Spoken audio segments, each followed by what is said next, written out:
Tonight's bedtime story is called Niko Listens to the Night. So get comfy, cuddle down, close your eyes, and I'll begin.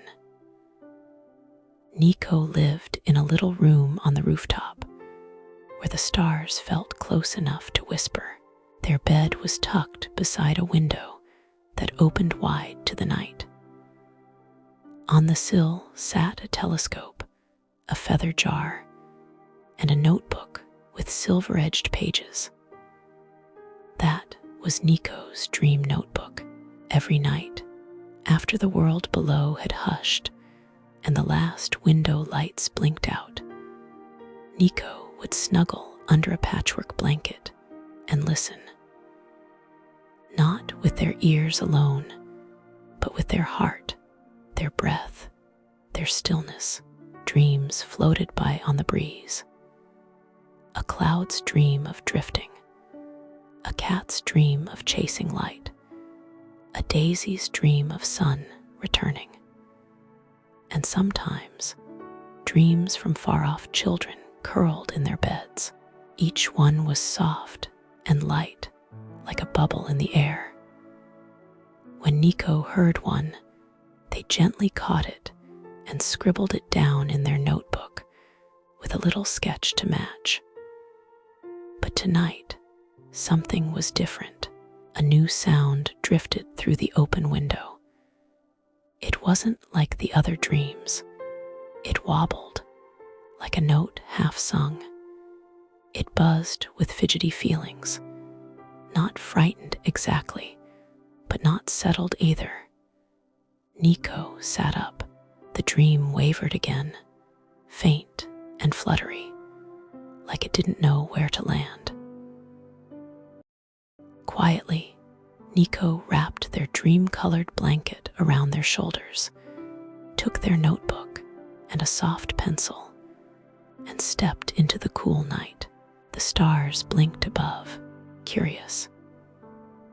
Barefoot on the rooftop tiles, Niko followed the flicker of the wobbly dream. It skipped over chimneys and breezes until it floated down toward a cluster of garden trees where moonlight pooled like honey.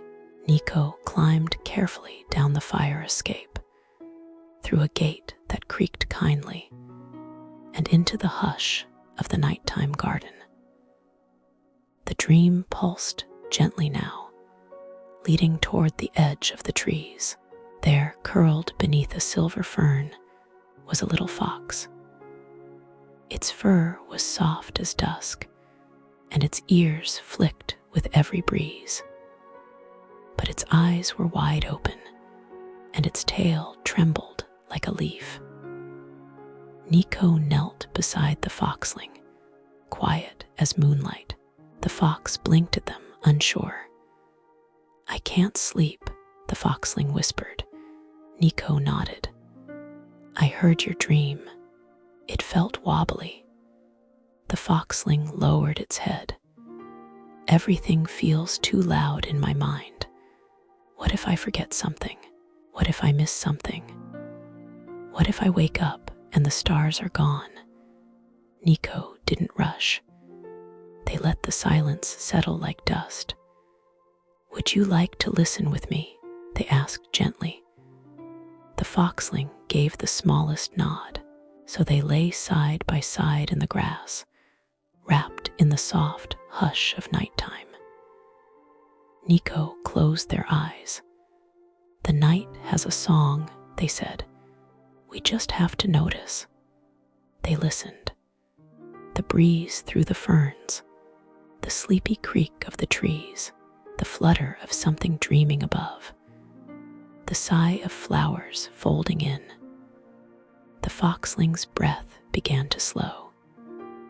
"Can you hear the stars breathing?" Niko whispered. The foxling smiled, just a little. "I think so." Niko began to hum, a tune they once caught from a cloud's dream. It was soft and swirly, and seemed to wrap the space between them.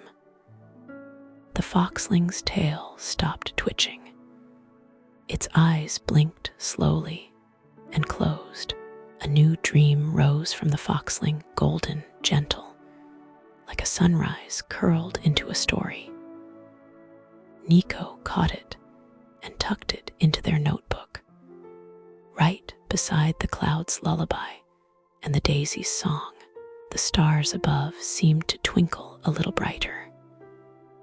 Niko tiptoed home with the hush of the garden still clinging to their shoulders. Back in bed, they opened their notebook and wrote, "Tonight I listened to a wobbly dream and helped it find its way to sleep." The breeze brushed their cheek like a thank you. And as Niko closed their eyes, the night listened back. Now it's time to get some sleep and dream of some magical adventures of your own. Sweet dreams from Dreamer Friends Studio.